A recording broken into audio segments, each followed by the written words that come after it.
저는 30배의 가격을 주고 구매할 가치가 있다고 느껴서 구매를 했던 거고요. 여행 갈 때마다 꼭 사와야 되는 가방들이 있잖아요. 한국에서는 루이비통도 유독 좀 많이 비싼 것 같은 느낌이 들어가지고 왜 우리나라는 항상 가격이 비싼 거죠? 저도 루이비통을 항상 비싸다고 느꼈던 게 15년 전이죠. 제가 영국에 있을 당시에 이 키폴 가방이 줄이 없는 이제 기본 모델이 약 80만 원 정도. 그 당시에 우리나라에서는 한 140만 원 후반대 거의... 판매를 하고 있었고 네. 그래서 저는 루이비통이라는 브랜드를 진짜 명품처럼 막 비싼 브랜드는 아니라고 처음에 접했던 거예요.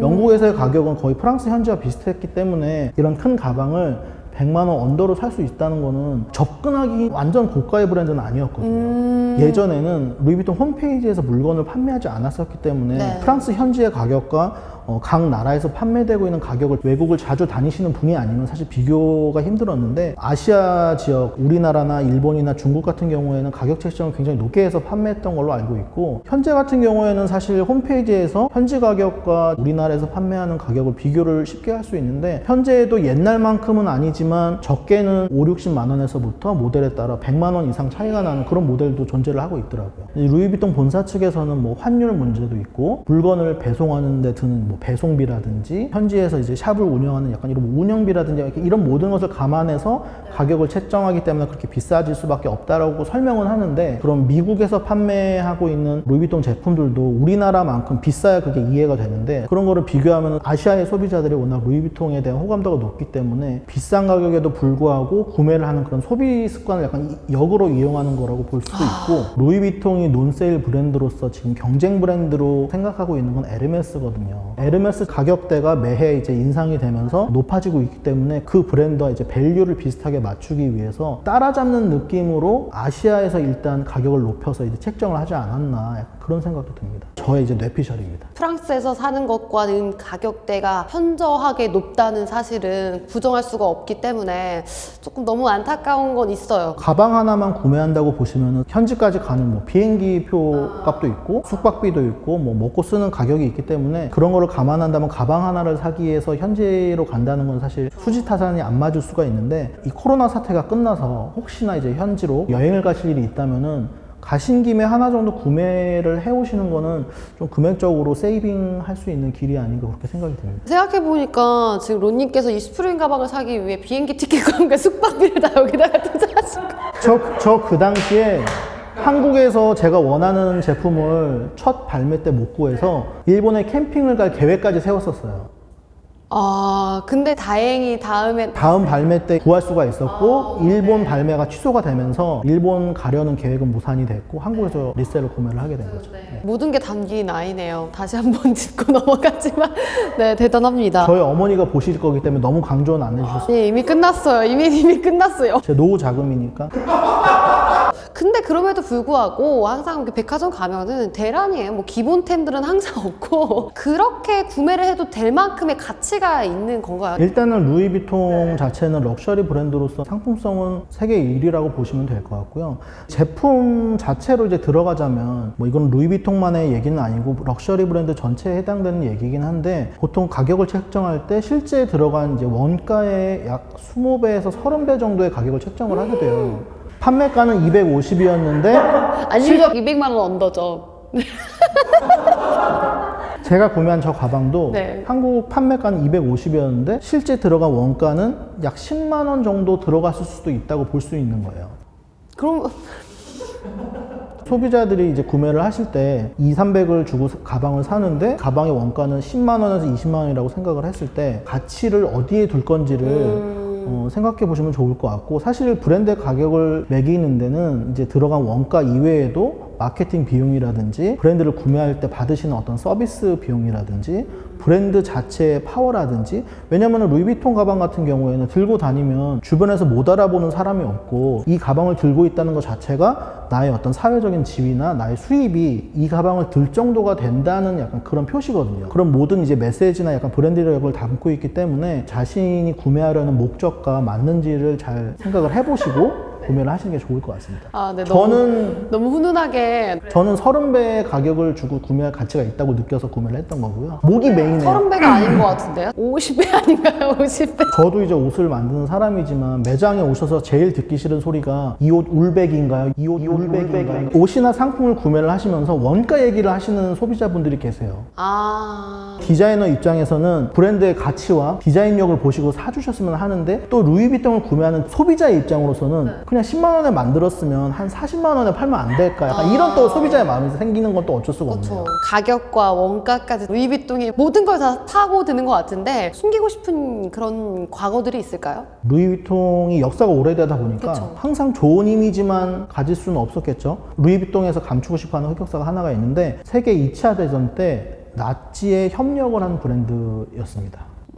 잠시만요. 뭔가 죄책감이 드는 이유는 우리나라에서는 뭐 예를 들어서 일제시대 때 일본에게 이제 협력을 한 이제 사람이나 뭐 기업에 대해서는 그쵸, 굉장한 그쵸. 적대감을 보이잖아요. 독일의 이제 나치에 대해서는 우리가 직접적으로 이제 피해를 받은 상황이 없다 보니까 사실 그 체감이 덜할 수는 있는데 유럽이나 이제 미국에서는 이제 나치의 존재 자체가 우리나라가 일제시대에 약간 그런 만행을 느끼는 것 같은 그런 반감을 똑같이 가지고 있기 때문에 사실 굉장한 이슈라고 볼 수는 있죠. 우리나라에서도 불매운동 흐름이 있잖아요. 2차 세계대전 때 이제 독일군이 파리를 점령하게 되는데 프랑스를 직접 통치를 하지 않고 프랑스인들로 이루어진 꼭두가시 정부를 세우게 돼요.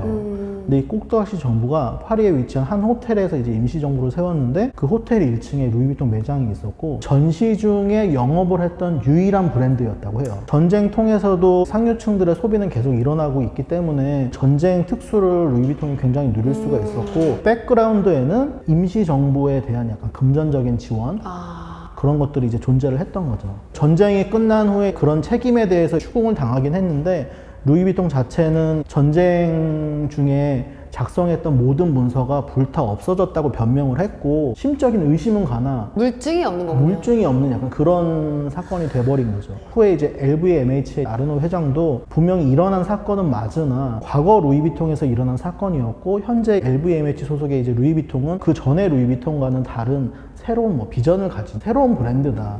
더 이상 그 과거의 사건과 우리를 엮지 말아달래 발언을 하고 공식적인 사과는 없이 약간 흐지부지 넘어간 그런 사건이긴 합니다. 공식 사과를 하면 참 좋을 텐데, 그쵸? 네. 2차 대전 때 나치군한테 협력한 브랜드를 살펴보면은 깜짝 놀랄 만한 브랜드들이 많은데 요즘 가장 핫하다고 여겨지는 발렌시아가라든가 디올 그리고 샤넬 그런 프랑스 브랜드들이 나치에게 협력한 브랜드들이었고 전쟁통에 나치한테 협력을 했기 때문에 큰 피해를 입지 않고 브랜드를 존속을 시킬 수가 있었고 지금의 모양새도 갖출 수가 있었던 것 같아요. 아까 말씀하신 공식 사과를 한 브랜드로는 휴고보스가 유일한데 휴고보스는 이제 독일 브랜드로서 나치군의 제복을 디자인하고 메이킹을 해준 걸로 굉장히 유명하거든요. 네네.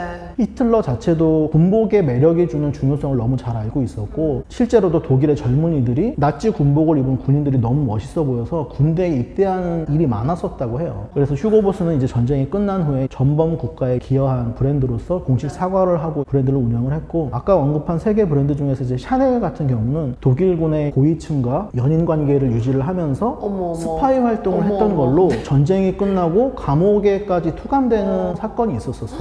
샤넬이 워낙 상류층들과 이제 교류가 잦다 보니까 영국 수상이었던 처칠의 입김을 통해서 감옥에서는 이제 나오게 됐는데 프랑스에서는 독일에 협조한 디자이너이기 때문에 우리는 받아들일 수가 없다 이렇게 결정을 내려서 스위스로 망명을 했었고 사망을 한 후에도 스위스에 묻혀 계시다고 하네요. 이런 과거가 있기 때문에 프랑스 사람들은 샤넬이라든지 뭐 루이비통도 마찬가지고 별로 애용을 안 하나요? 저도 그분들의 생각까지 정확히는 알 수가 없는데 우리나라도 보면 일제시대 때 일본에 협력을 했던 그런 기업이라든지 우리나라 브랜드나 우리나라 기업인 줄 알았는데 일본 기업이나 브랜드였다 약간 이런 것들에 대해서 불매운동을 하고 있지만 일부 소비자들께서는 구매하실 브랜드는 또 꾸준히 구매를 하시잖아요. 그런 이유도 있고 시간도 사실 좀 많이 지났고 이런 프랑스의 명품 브랜드들이 해외에서 큰 외화를 벌어들이는 수단이다 보니까 아마 프랑스 자국에서 이 브랜드들을 모두 이제 문을 닫게 하기에는 그 그 나라의 수입원 자체가 너무 줄어드는 형국이라서 한계가 있네요. 조금 약간 쉬쉬하는 게 있지 않을까 약간 그런 생각은 있습니다.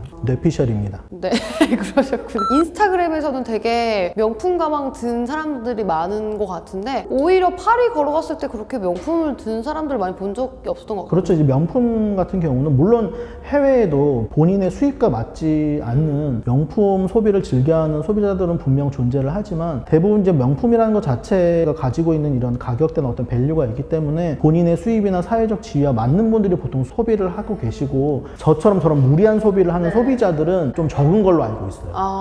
본인의 분수에 맞는 소비를 보통 즐기는 걸로 알고 계시고 우리나라도 급속도로 발전을 하면서 중산 계층에 빨리 속하고 싶어 하고 중산 계층에 속한 사람들은 상류 사회로 빨리 진출하고 싶은 그런 욕구가 굉장히 강하기 때문에 이런 명품에 대한 약간 니즈나 욕구가 예전부터 접해오던 유럽 국가나 미주 국가들보다는 조금 갈망이 더 크신 것 같아요. 참 신기한 것 같아요. 문화적인 것도 있고 심리적인 것도 있고 다양한 이유가 있어서 사랑을 받는 루이비통인 것 같은데 큰맘 먹고 슈프림 루이비통백을 구매를 했는데 착용을 잘 못했다고 말씀을 드렸잖아요. 구입할 당시에는 저 가방 하나만 매면 내가 인싸가 될 것 같은 약간 그런 기분에 구매를 했는데 그쵸.